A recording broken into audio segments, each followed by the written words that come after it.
Hey guys, really quick, I wanted to take a second and talk about podcasting. Why? Because this medium has been the greatest thing to ever happen to me.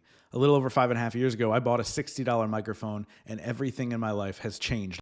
I've gone on to build a successful business, live events, a lucrative speaking career, and I've been able to connect and become friends with some of the most influential thought leaders in the world, all because of podcasting. Now, you might not know this about me, but I've also helped multiple other people do the same thing. I usually work one-on-one with high-ticket clients to help them really build their brand. But so many people were asking me, Justin, I need to know the secret. So I've actually put together a masterclass. So if you head over to purposedrivenpodcaster.com, you can sign up for the masterclass today and learn exactly how I've been able to build this business, and you can too. This course is for wannabe podcasters and also podcasters who aren't getting the results that they want. Again, head over to purposedrivenpodcaster.com, grab your masterclass now, dive in, and take your life to the next level.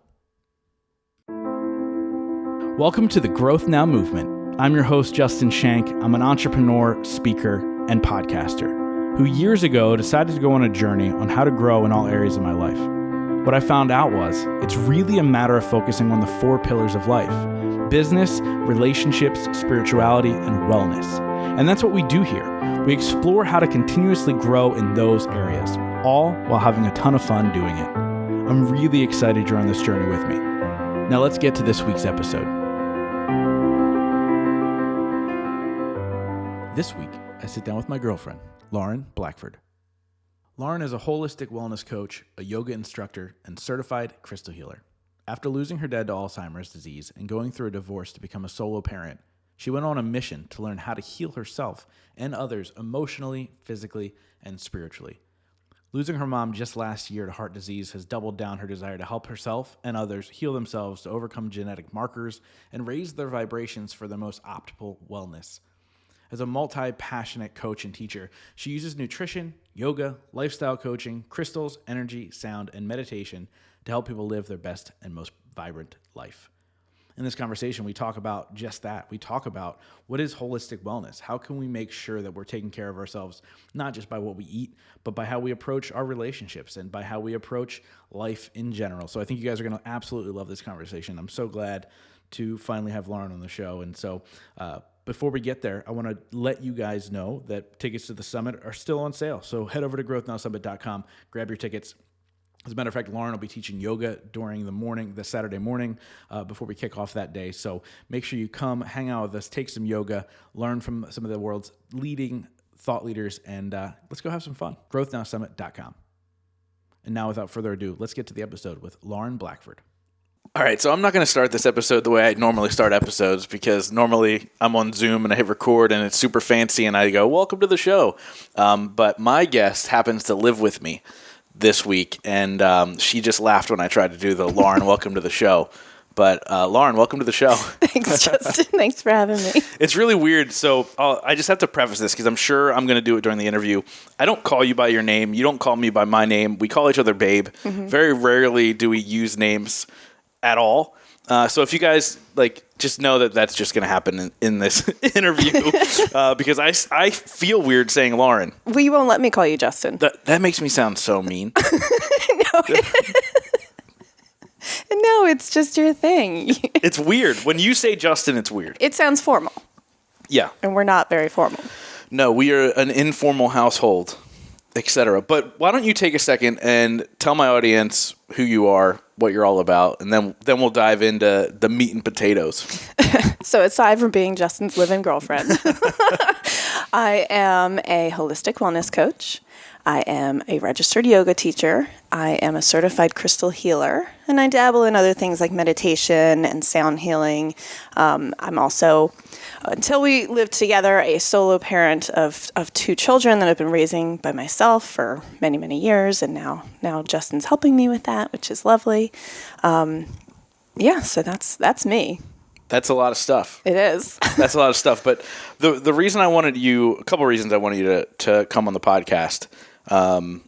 Obviously, insanely impressive that you've been able to raise the 2 kids essentially on your own, very little to no help. Mm-hmm. And worked full time and went and got these certifications in nutrition and yoga and and crystal healing and all the craziness. And I was actually there for the yoga thing. I ended up being babysitter every Saturday. Yes, because I had to finish yoga teacher training in quarantine during COVID, and so thank you for watching the kids while I was on Zoom. No, yeah, of course. And then, so yeah, we had to like be quiet, but not quiet. And it was just a crazy time, obviously, still being pretty new in our relationship when COVID happened. Mm-hmm. But obviously that in itself is impressive. But then also, we run a retreat together, which has been an incredible experience. And we're about to do a second one in a couple weeks, which is crazy. I know. So in a couple weeks in New Orleans, we had one in Philadelphia back in March, but and you're also part of a panel at my event, and you're teaching yoga at my event, and so obviously it's fitting for you to come on the show. I kind of have that rule, like in order for you to be on my stage, you have to be on the show. So we had to have it. But tell me a little bit about. Obviously, I think it all started with the nutrition stuff, right? Mm-hmm. No, it started with yoga. Well, so my whole journey, the two started at a similar time. I mean, I've been practicing yoga since right after college. Yoga became my replacement for dance. I grew up dancing from the age of 3 through college, really. And when I came home from college, I couldn't find classes nearby that were at my level. And so I tried yoga, and that, I was hooked from then on. And then the nutrition part was more of, once I was an adult out on my own, I realized that I didn't really know how to take care of myself. I mean, I grew up, my parents did their best. We had the standard American diet. Every meal had to have a meat, a starch, and something green. Yeah.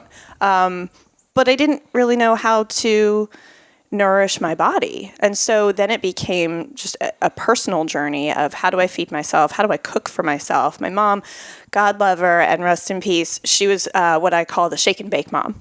So it was like a little bit of processed, a little bit of, homemade and put together as quickly as possible, because she had to feed 3 hungry kids and, my dad. So I had to learn how to cook for myself and learn how to nourish myself. And then it became a passion to want to help others do the same and get healthy. And I moved toward a more holistic approach, because I realized that not everybody can eat the same thing. Yeah. The same foods don't work for everybody. There's many times in our household we have 4 different meals. That's also because I'm really picky. I have 3 very particular eaters that I need to feed in this house, so it can get a little bit difficult. Yeah, but it's interesting. I also grew up in a similar sense where we had a lot of processed types of food. I thoroughly remember one of my favorite meals as a kid, which is, I don't think I've ever told you this, was veal parmesan. Ooh. But they were frozen veal patties that were literally orange. They were orange. But it sounds natural. And my mom would throw sauce and a slice of American cheese on top of it. Oh. And that was our veal parmesan meals. I enjoyed it, but it's interesting. You go down this path of discovering, nutrition and how to feed your body, and kind of falling in love with that process. I think now, obviously being with you, it's become more of a focus for me as well, because I'm like, okay, I want to be around for a while. Like, So what does that look like? I'm no longer 22 years old and can beat my body up and not feed it the right stuff and all that. And you really kind of notice, like, even if you're raised a certain way, you have to make your own adjustments as you get older. And a lot of people don't, right? So let's talk a little bit about that and how, especially right now with the COVID and everything that's happening in the world right now, I want to talk about the importance of I'm trying to word this without pissing people off, but like not make the excuse of like, oh, it's genetics. Oh, right. I've always been big boned. I've always been overweight. I've always been these things. Like what do you think is a good shift for people when they're like, okay, I got to take care of myself? Because look, the fact is 8 out of 10 people that are dying, 80% of people that are dying from COVID are obese. Mm-hmm. And so we can reverse this whole thing by eating right. So what are some first steps people can do, in their nutritional plan to really start making a shift?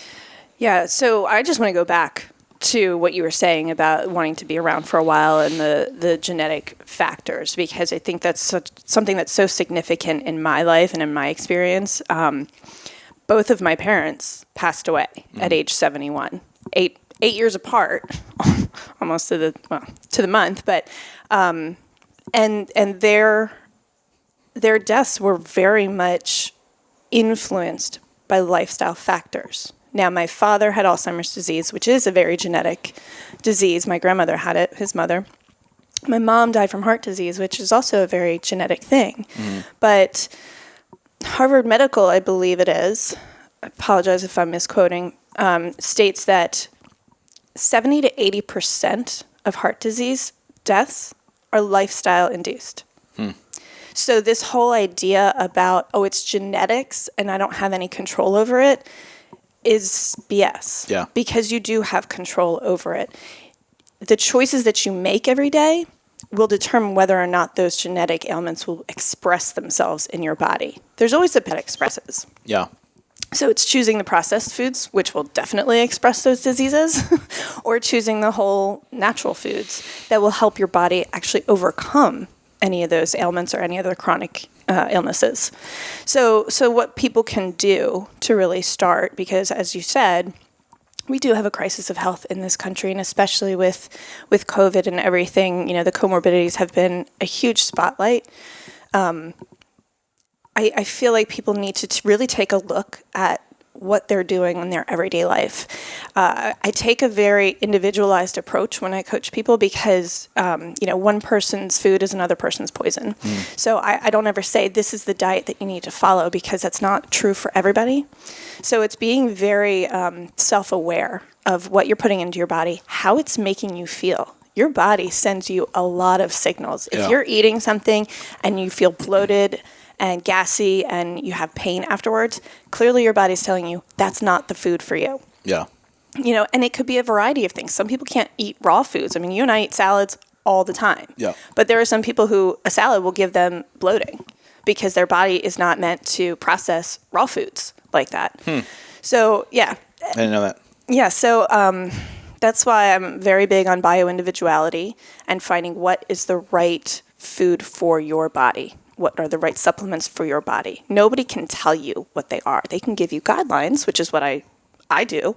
They can help you, but you really have to be very self-aware of how things are interacting in your body, because your body will tell you. Yeah.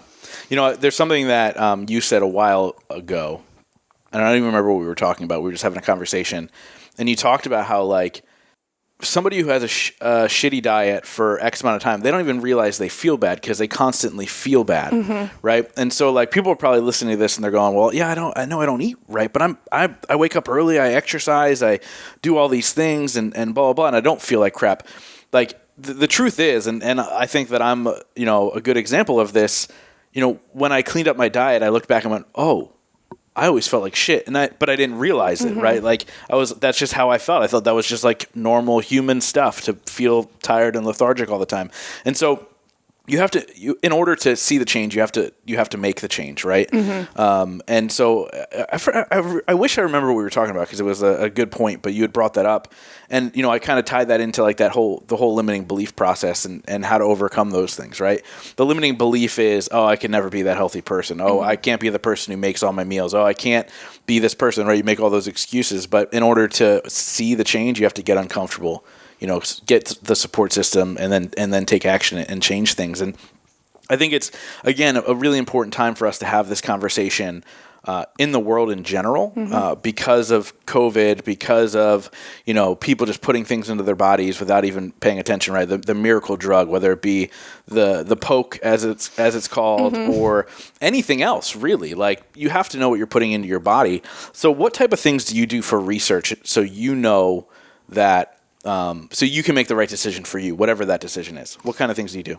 Well, I'm a voracious learner, as you know. This is why I'm always taking a class of some sort. That's why I have all these certifications. So I'm constantly reading and looking into new things and what their uses are for and things like that. So I follow a lot of, websites and news sites, get a lot of newsletters that help inform me.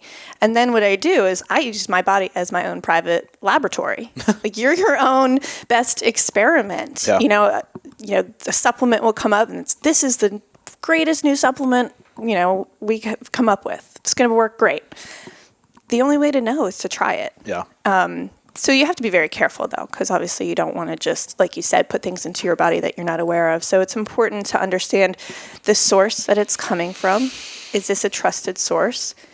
The ingredients and what they're for.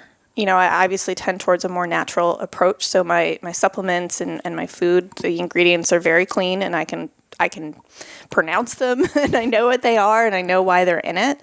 I think that's something that people don't really do enough of, is really look at the ingredients and where they're coming from. Yeah. Is this a trusted source?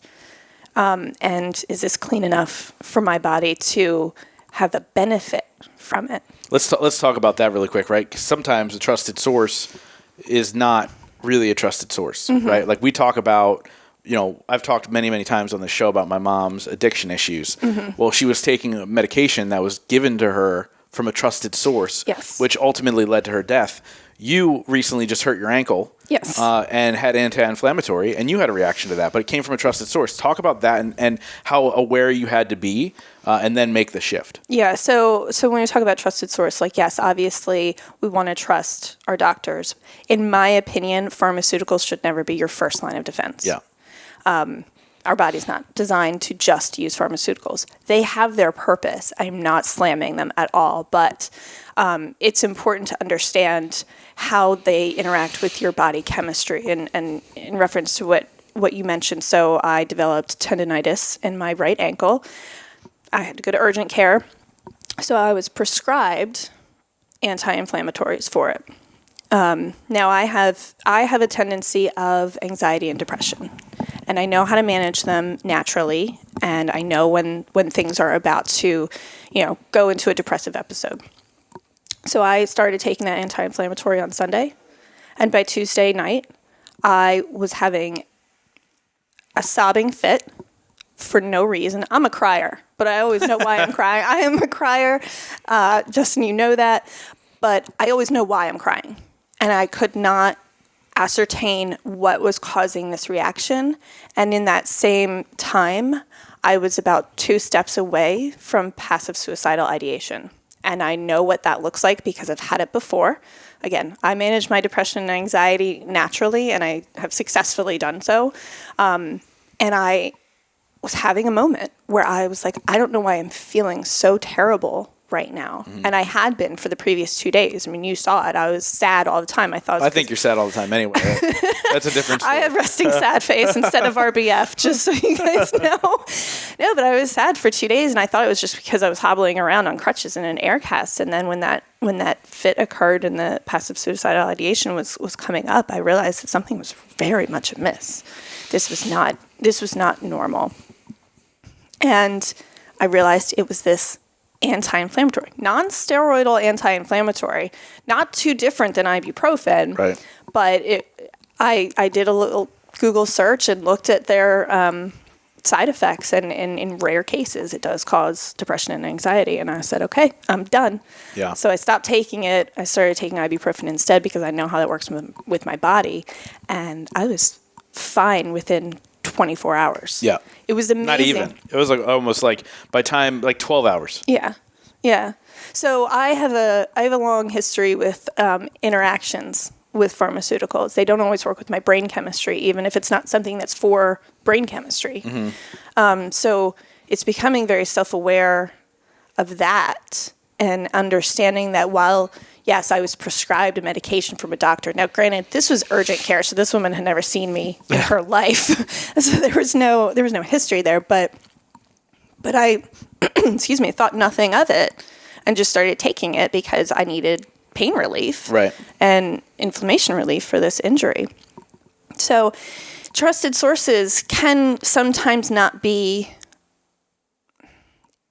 it can still end up being not the right thing for your body. And you talked about it earlier. It's about being self-aware. Like, how is my body reacting to this? You went, okay, this isn't normal. What have I introduced into my life that may have changed something, right? Whereas most people would just blindly, and I mean, I've been this person, so I'm not judging anybody by saying this, but most people will just blindly keep taking that. Yeah. Being like, oh, well, I've told I got to take this every 12 hours or whatever you were doing, and that's what I have to do, and I'll just follow whatever the doctor says. But God forbid where you end up. Yeah. Right? Like, if you continue to take that, like, who knows? Who knows, how bad the depression would have set in or whatever. Obviously you're a holistic wellness coach. And so I want to shift gears a little bit because to me, holistic wellness and why wellness is one of the 4 pillars is because it encapsulates a lot, right? So like, it's not just what you eat. Right. There's so much more to that. So what is your take on holistic wellness and kind of the approach to that? Because I know you're going to be talking a lot about this at the retreat in October, but talk a little bit about your approach to wellness. So my approach is very much examining every aspect of somebody's life because, I've said it before, I'll say it again, you can be downing all the smoothies in the world, you can be eating all the kale, but if your relationship is toxic, if your job sucks the soul out of you, if you're having financial worries, things like that, you're not going to feel well. So for me, it's less about, okay, this is the food that you need to eat. It's important to nourish your body appropriately, but as we've discussed, that's a very individual and custom thing. So there's no cookie cutter solution there. But it's what's going on behind the scenes. What's going on in your life? What is really making you reach for the processed food? Why are you emotionally eating? Right. Why are you, not moving your body, thinking that it's too hard? So I like to dig deeper and go, look at the entire picture to say, okay, what's really the source of feeling this way? And let's address that, because I'm a big fan of addressing the root cause and not just covering up the symptoms. Prescribing somebody a diet and exercise program is just covering the symptoms. If they don't want to stick to it, if they keep falling off the wagon, if there's some reason that they keep reaching for, the bad foods or keep reaching for the alcohol or keep reaching for the things, the substances that comfort them, you have to address that root issue or it's never going to get better. Yeah. No, that's so true. And I think it takes a lot for people to be honest with themselves, right? Like I'm a proponent for an advocate for therapy and going to a therapist and talking it out. And it's changed my life, in the past. And I think it's something super important, but therapy doesn't work if you go and lie to the therapist like you've been lying to yourself, right? Like there's always that massive concern of like, I've been in relationships where, this person's going into therapy as well.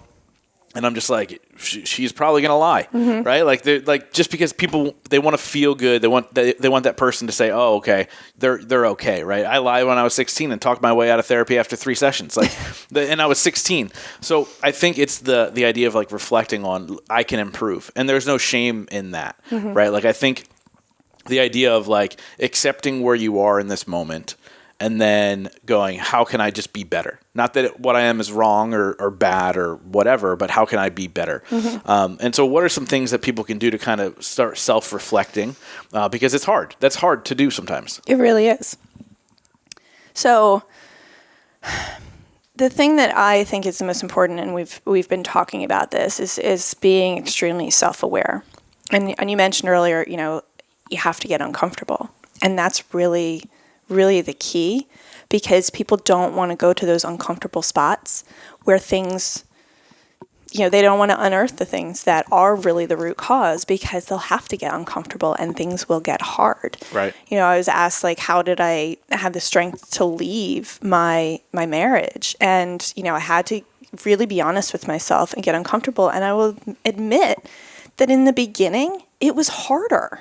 It was harder to be on my own as a single mom than to put up with the things that I left. Oh, yeah. But in the end, I'm living an incredible life. I am completely fulfilled and happy, and you have to do the work. So it's being that, self-aware, really examining the things, getting uncomfortable, saying the things to yourself that you don't want to admit to yourself. Yeah. My marriage sucks. I hate my job. My relationship with so-and-so is not great. And then really work out a plan to fix that. Because if you don't, you're not going to be fulfilled. Yeah. Yeah. And that's such a good point. Like, I've shared with you before, my mom years ago, I was in a relationship, which I just wasn't happy. It wasn't a terrible relationship. I wasn't happy. And my mom said to me, obviously my parents were married for 20 years and they were obviously already divorced at this point. My mom and I were just having a conversation and she's like, I just thought it was normal to be miserable and married. That's the thing. She thought that was how it was supposed to be. That's what it was, right? She saw no other example otherwise. And that was a big aha moment for me to be like, oh, wait a second. I don't need to settle. I can actually be happy, right? And sometimes that means openly discussing with your partner or your friend or whoever you're talking about at this moment to say, hey, like, we need to work through this. And then if they're not willing to play ball, then it's time to go because you're number one, right? Like I talk about that all the time. Like fill the shit out of your cup. Make sure that you are happy and good because we only got one shot at life, right? At least that we remember. And so, all those things are super important. Like you had mentioned, it was a lot harder for me to go live as a single mom at first than to just stay in that miserable relationship. And we see it all the time. We see people in these relationships and we're like, what are you doing? Yep. What are you doing? Like, what would you say to somebody who's kind of in that spot, whether it's a romantic relationship or a friendship that isn't serving them? What will you say to somebody to be like, look, you need to kind of shit or get off the pot, for lack of a better term? Well, I like what you said before, is you're number one.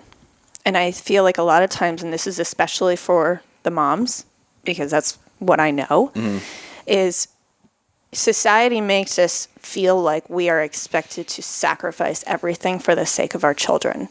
And when we do that, it's actually a disservice to our children and everyone around us, because if we're not okay, they're not okay. And that was really my catalyst for what I needed to do, because this whole, I need to stay together for the kids, it's not good for the kids. Right. They are very aware of when something is a bad situation, when a marriage is not working, when their home is full of tension and fighting. Their parents are not in love. They know. Yeah. So yeah, it's putting yourself first, because you can't serve others unless you are serving yourself. And that's why I'm huge into self-care, but also into self-improvement.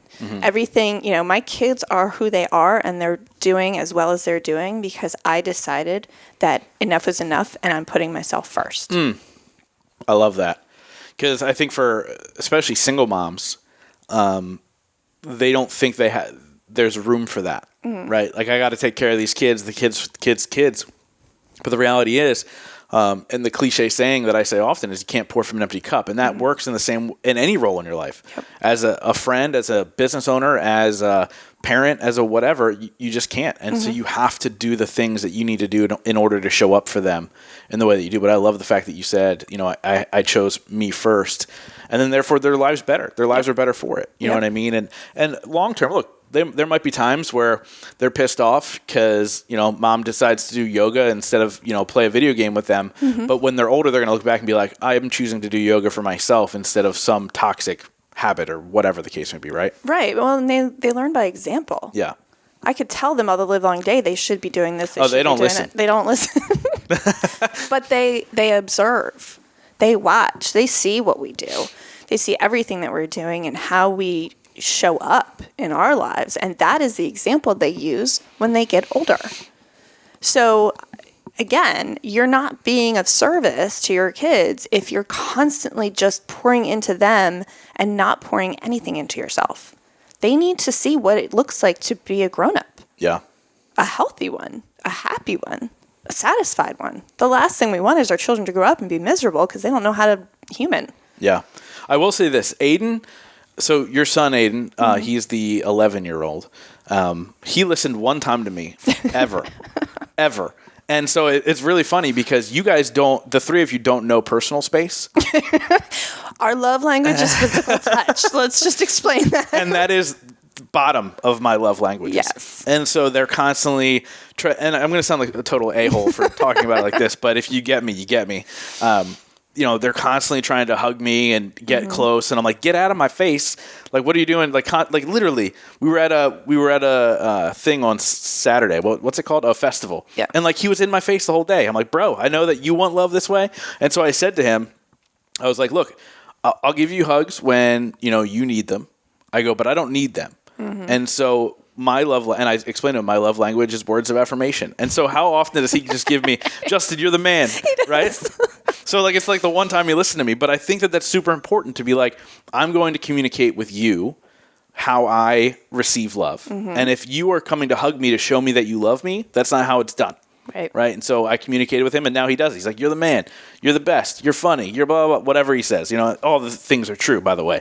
But, it's interesting. And I think it's cool, me being new to that whole role. And obviously we've lived together now for a year and a half. Almost, almost a year and a half. So I'm still new to it all. Like, you've had 11 years. I've had a year and a half. Yeah. And so I'm navigating that. But it's cool watching them change and pay attention and grow and make choices and get uncomfortable and all that stuff.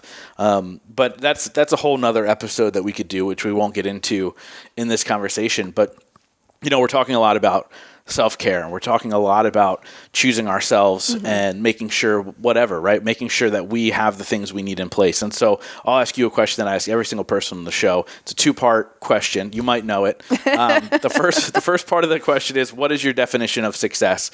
The second part is, what are 3 things you do every single day to ensure that success for yourself? So my definition of success is really being healthy in all aspects of life. And I say healthy, I'm not talking about nutrition. It's the job, the relationships, everything is going well or trending towards going well. When you feel like, okay, you're good. It's not about money. It's not about, popularity or whatnot. It's really just about being happy and healthy in all areas. Yeah. And then what are 3 things you do every day to ensure that success? So prior to my injury, it was taking morning walks with you. I haven't been able to walk. It's been terrible.